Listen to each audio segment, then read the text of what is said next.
Okay, so the thing is, there is a difference between um, conventional things and unconventional things.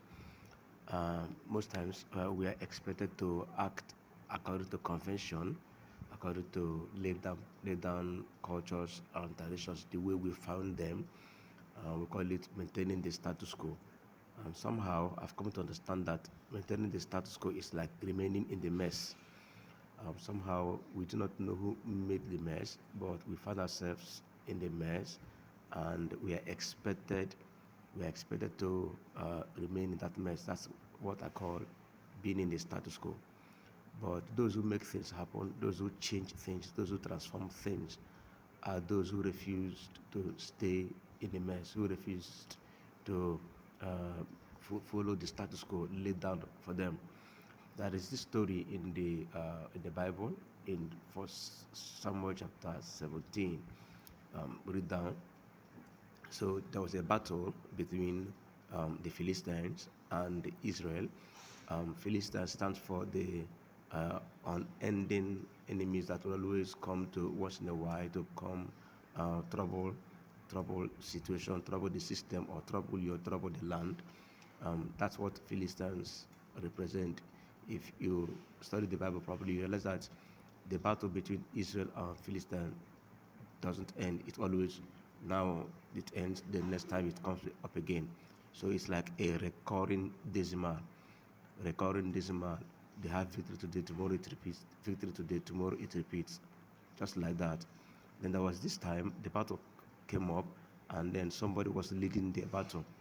His name is the Goliath, which represents an enemy of God, an enemy of the people, who who is so big that when you look at the situation, is larger than you can handle, bigger than you can handle. And if a giant comes up, there's also another giant in another land that should be able to face the giant. And that's what Saul represents. If you study Saul, the Bible said, is the biggest or the mightiest man in Israel. And that was why he was part of the reason he was qualified to be the king of Israel.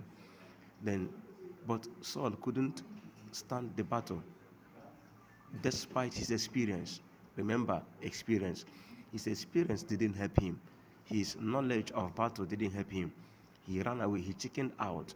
But there was this tiny young man who was not qualified to be in battle, but he was the one who went to face the giant. Guess what? He wasn't qualified by the principles of men, by the traditions of men, by the styles of men, by the protocols of men. He wasn't qualified. David wasn't qualified, but David was the one who defeated the giant, Goliath. And when he was about to face the guy, he came face to face with the circumstance. He came face to face to confront the situation. Learn how to confront things as they come facing you. Learn how to face them headlong. If you hide, they repeat. If you hide, they repeat, and they keep taunting you. But when you face them, you realize that there is victory assured for you.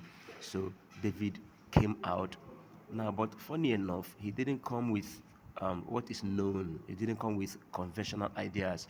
He came with an unconventional idea. He picked up 5 stones. Stones. Yeah, I mean, how do you face an experienced, trained giant who is armed?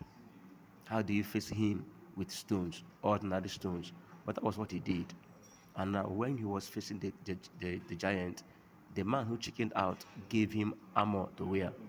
He said, "Bro, the way to fight this guy is to go with armor. If armor was working, why didn't you face the man with your armor?" Saul had the armor, but he was a man full of fear. Fear is a limitation. David didn't have the armor, but he had boldness and confidence that his God, the power within him, can rescue him from the danger. So he went to fight a trained, experienced, equipped giant with 5 stones. Think about it. Saul gave him weapon, tradition. He said, "No, I don't want tradition." He thought outside of the boss. He went outside, employed another principle, another policy. He used another force.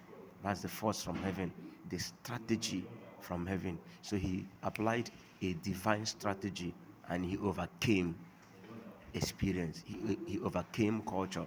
You can also overcome. You can also overcome. But if you remain in the cultures and traditions that men laid that never worked, in the status quo and in the mess, if you remain there, then the same result that they got is what you will get. But you can decide to change the situation, change the circumstance by moving out, confront the situation with a divine strategy, and you will win. Trust me.